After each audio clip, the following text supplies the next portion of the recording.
Kalau katakanlah dia berasal dari pejabat publik, kita lihat rekodnya pernah nggak dia terkait perkara korupsi. Lalu kedua, pernah nggak dia mencederai amanah. Katakanlah dia diangkat menjadi pejabat publik untuk 5 tahun dan dia sudah bersumpah untuk itu, tetapi kurang dari 5 tahun dia sudah meloncat untuk mencari posisi lainnya. Bagi Bang Kicca itu orang yang tidak berintegritas dan tidak perlu dipilih. Kalau ada yang semodel begitu, maka skip aja, pisahkan saja.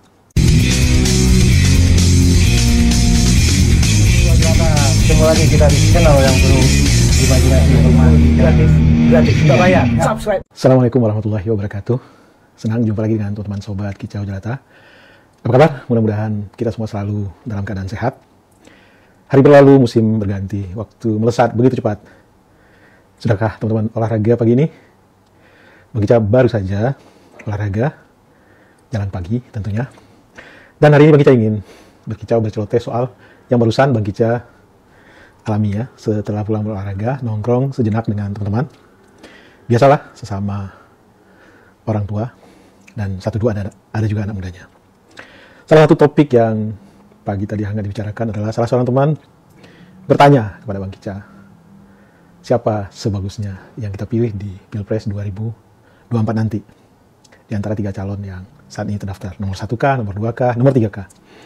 Belum lagi Bang Kicca menjawab, teman lainnya nyeletuk, ngapain kamu urusin yang begitu-gituan? Mau ada Pilpres, nggak ada Pilpres, kita mah hidupnya begini-begini saja. Dan omongan teman ini ditingkahi oleh teman lainnya, ya benar-benar.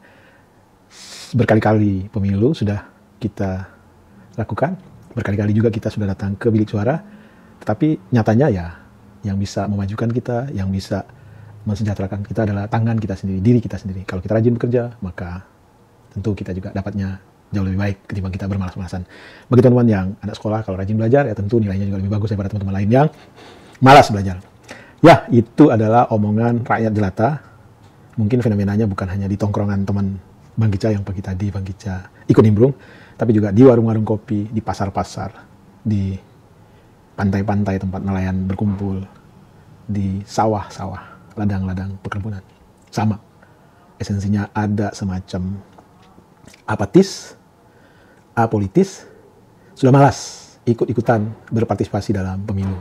Karena mereka merasa bahwa apa yang terjadi adalah para politikus tersebut yang banyak mengambil manfaat dari proses pilkada tersebut. Baik itu politikus yang sifatnya eksekutif, presiden, gubernur, bupati, wali kota, maupun yang sifatnya legislatif, DPR, DPD, DPRD tingkat 1, DPRD tingkat 2. Semuanya hidup jauh lebih baik, lebih makmur jika mereka terpilih setelah pemilu. Itu yang dilihat oleh masyarakat. Apalagi di berita-berita mereka juga menyaksikan banyak yang ketangkap karena korup, dan banyak juga di media sosial yang memajang-majang foto kesuksesan yang sifatnya tentu kelimpahan materi. Jadi gak heran lah kalau masyarakat saat ini agak alergi, agak apolitis.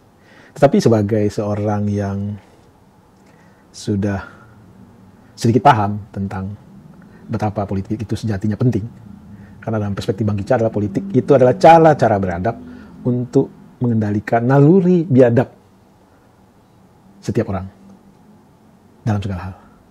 Jadi politik adalah cara-cara beradab. Karena kalau tidak ada politik, barangkali akan berlaku hukum rimba. Dari politik lah lahir hukum, dari politik lah lahir keinginan untuk mendistribusikan sumber daya alam yang seharusnya itu dinikmati bersama. Dari politik lah lahir satu kebijakan yang sifatnya memberikan rasa keadilan kepada semua pihak. Tanpa politik, yang berlaku sekali lagi adalah hukum rimba. Mungkin dalam sisi ekonomi, yang kuat akan memakan si lemah. Dari sisi peradaban, nggak akan ada peradaban yang saling kasih-mengasihi, yang akan saling sayang menyayangi. Jadi sekali lagi politik adalah cara-cara beradab untuk mengendalikan nafsu hewani biadab manusia dalam survival. Terkait dengan pernyataan teman yang untuk apa kita ikut cawe-cawe di bidang politik, nggak usah lagi datang ke TPS, percuma saja, kita akan tetap begini-begini, maju mundurnya kita ada di tangan kita. Bang Kicca ingin memberi penjelasan bahwa sekali lagi politik dalam perspektif Bang Kicca adalah cara-cara beradab untuk mengendalikan nafsu biadab. Nafsu biadab itu adalah sebenarnya naluri alamiah manusia untuk mempertahankan diri, mempertahankan orang-orang terdekat dengan dirinya untuk bisa hidup, bisa aman. Itulah awal peradaban kan begitu, ada kelompok-kelompok yang saling perang satu sama lain, yang tujuannya adalah untuk menjaga eksistensi kelompoknya, keluarganya, dirinya.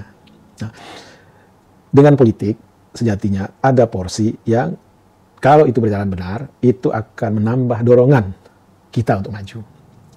Jadi kita mau maju, tentu kita harus rajin kalau kita bekerja. Tentu kita harus belajar untuk mengetahui teknik-teknik baru, teknologi-teknologi baru terkait dengan profesi yang kita jalani. Itu saja tidak cukup kalau tidak didukung oleh politik, oleh kebijakan. Dan kebijakan ini dilahirkan oleh negara.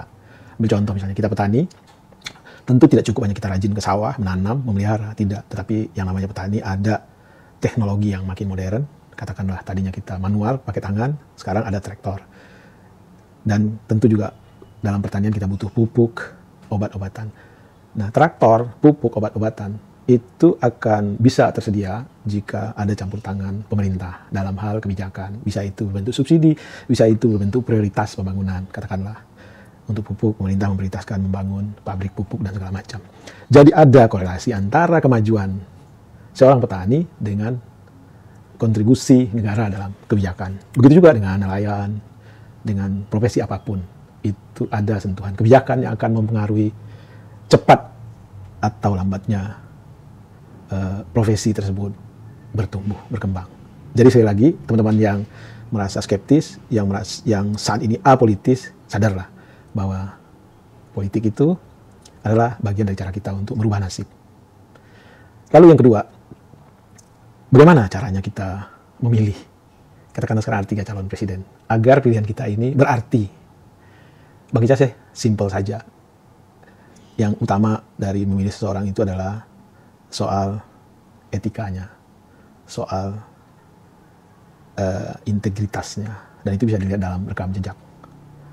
Kalau katakanlah dia berasal dari pejabat publik, kita lihat rekodnya pernah nggak dia terkait perkara korupsi.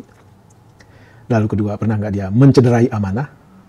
Katakanlah dia diangkat menjadi pejabat publik untuk 5 tahun dan dia sudah bersumpah untuk itu, tetapi kurang dari 5 tahun dia sudah meloncat untuk mencari posisi lainnya. Bagi kita itu orang yang tidak berintegritas dan tidak perlu dipilih.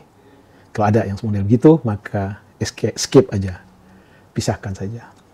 Lalu yang kedua adalah soal kapasitas dia. Kapasitas itu satu soal intelektualitas, cara melihatnya adalah ya yang formal saja.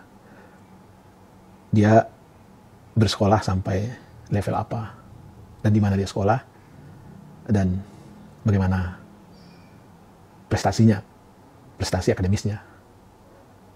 Lalu soal leadership, bagi orang yang percaya bahwa kepemimpinan itu tidak hanya bisa dipelajari saja, tapi juga itu terlahir dalam proses panjang dialektika kehidupan.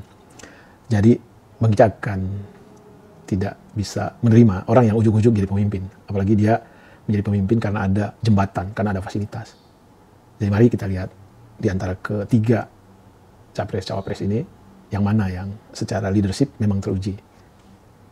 Lalu yang terakhir baru soal popularitas. Popularitas kan macam-macam. Karena jelek, orang bisa juga populer. Gitu. Tapi popularitas karena apa? Karena kontribusinya terhadap peradaban.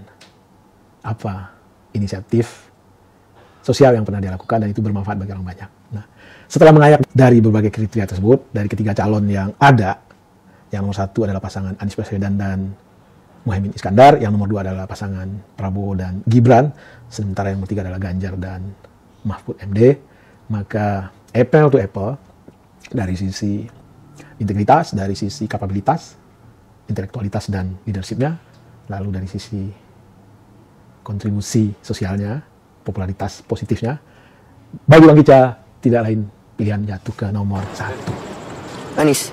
Thank you ya Kak. Kalau kakaknya? Anies. Anies juga. Thank you ya Kak. Thank you. Ganjar, Anies, Prabowo. Prabowo. Siap. Thank you ya Kak. Iya. Ganjar, Anies, Prabowo. Mungkin ya. Okay. Prabowo mungkin. Oke, siap. Kakak, thank you. Kalau kakaknya Ganjar, Anies. Prabowo.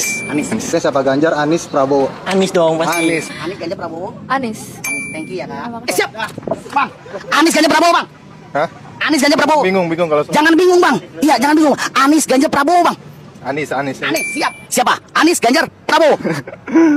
Prabowo. Prabowo. Thank you abang. Dan abang yang satunya Anies Ganjar Prabowo. Anies sih bang. Anies. Anies. Abang, thank you bang. Sama-sama. Oke. Kira-kira Anda memilih Anies Ganjar atau Prabowo kak? Anies. Yang jelas dong kak. Kak, Anies. Anies Ganjar Prabowo kak. Anies. Siap. Anies. Terima kasih kak. Kalau kakaknya Anies Ganjar Prabowo kak. Prabowo. Prabowo. Nggak apa-apa. Beda pendapat. Yang penting kalian langgeng. Bang di antara Anies Ganjar dan Prabowo bang. Anies lah bang. Anies. Kalau kakaknya Anies Ganjar Prabowo, kakak milih siapa? Imin wakilnya. Imin wakilnya berarti Amin. Anies. Anis ya? Iya benar. Anies, iya benar. Amin ya. Siap. Amin. Anies, Ganjar atau Prabowo? Saya pilih Anies bang. Masya Allah, barakallah terus ya kak ya. Pasangan Ganjar, Prabowo, Anies. Anda memilih siapa? Anies Baswedan. Anies Baswedan. Dengan Mantap. pasangannya siapa? Amin. Amin. Siap. Ya paling Anies paling. Anies Baswedan. Ya. Ya kenceng dong. Pilih siapa? Anies. Siap. Untuk Presiden 2024 kakak akan milih siapa? Amin, Ganjar atau Prabowo? Amin. Amin. Amin. Kalau kakak Amin juga. sepakat berarti ya. Iya. Semoga kalian langgeng. Amin. Thank you ya kak. Kak, Ganjar, Anies, Prabowo. Emang boleh jawab? Boleh. Ganjar, Anies, Prabowo. Anies. Anies. Thank you kak. Oke. Keempat Ganjar, Anies, Prabowo kak. Anies. Siap. Thank you ya kak. Oke. Abang Ganjar, Anies, Prabowo. Anies. Siap. Thank you bang. Ganjar, Anies, Prabowo. Kak. Rahasia. Oke. Kalau kakaknya Prabowo. Prabowo. Thank you ya kak. Ya. Itu pilihan Bang Kica dengan rasionalitas penilaian yang Bang Kica telah uraikan tadi.